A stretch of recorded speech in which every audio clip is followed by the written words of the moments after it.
सूर्यदेव की दो पत्नियां थीं, संज्ञा और छाया। संज्ञा विश्वकर्मा की पुत्री थीं, जो अत्यंत तेजस्विनी, धर्मनिष्ठ और पतिव्रता थीं। उन्होंने अपने पति सूर्य की सेवा में कोई कमी नहीं छोड़ी। किंतु जैसे जैसे समय बीता, सूर्यदेव के तेज से संज्ञा व्याकुल रहने लगी। संज्ञा की तपस्या और छाया का आगमन संज्ञा सूर्य का तेज सह नहीं पा रही थीं। उन्होंने कई वर्षों तक प्रयास किया कि वे सूर्य के तेज को सहन कर सकें, किंतु अंततः वे थक गईं। एक दिन उन्होंने गुप्त निर्णय लिया। उन्होंने अपनी सखी छाया को अपने रूप में सूर्यदेव की सेवा हेतु नियुक्त किया और स्वयं तपस्या करने हेतु हिमालय चली गईं। छाया ने संज्ञा के स्थान पर सूर्यदेव की सेवा करना शुरू किया। सूर्यदेव इस रहस्य से अनभिज्ञ थे। उन्होंने छाया को ही संज्ञा समझा और उससे भी पुत्रों की उत्पत्ति हुई। उन्हीं पुत्रों में एक था शनि। शनिदेव का रहस्यमय जन्म, छाया की तपस्या, संयम और सेवा से प्रसन्न होकर जब सूर्यदेव ने उसे वरदान देना चाहा, तो उसने कहा, हे प्रभु, मैं आपसे ऐसा पुत्र चाहती हूं जो संसार में धर्म का संवाहक बने, न्याय का रक्षक हो और जिसे कोई छल या प्रपंच डिगा ना सके। सूर्यदेव ने सहर्ष यह वरदान दे दिया।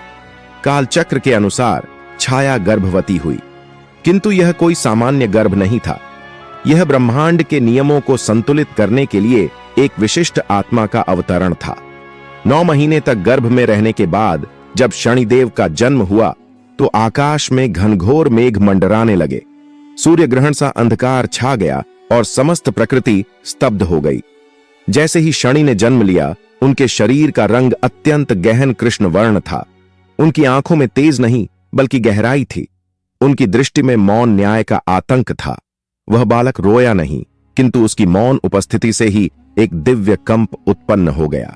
सूर्यदेव का क्रोध, जब सूर्यदेव ने उस नवजात को देखा तो वे चौंक गए। उसका रंग, उसकी आंखें, उसका व्यक्तित्व, किसी भी दृष्टि से वह उनसे नहीं मिलता था। उन्हें यह शक हुआ कि यह उनका पुत्र नहीं है। उन्होंने छाया पर प्रश्नों की बौछार कर दी। छाया ने सत्य स्वीकारा, मैं संज्ञा नहीं हूं, मैं उसकी परछाई हूं। संज्ञा आपको छोड़कर तपस्या हेतु चली गई है, परंतु यह पुत्र आपका ही है। सूर्यदेव को यह बात अपमानजनक लगी। उन्होंने क्रोध में आकर उस नवजात की ओर तीव्र दृष्टि डाली। उसी क्षण उस बालक के शरीर से तेज निकल गया और वह अचेत हो गया। शनिदेव का तप और वरदान, लेकिन वह बालक कोई साधारण आत्मा नहीं था। उसका जन्म एक नियत कर्म के लिए हुआ था।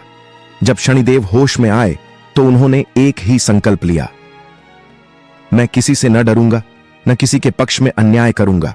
मैं वही करूंगा जो धर्म संगत हो।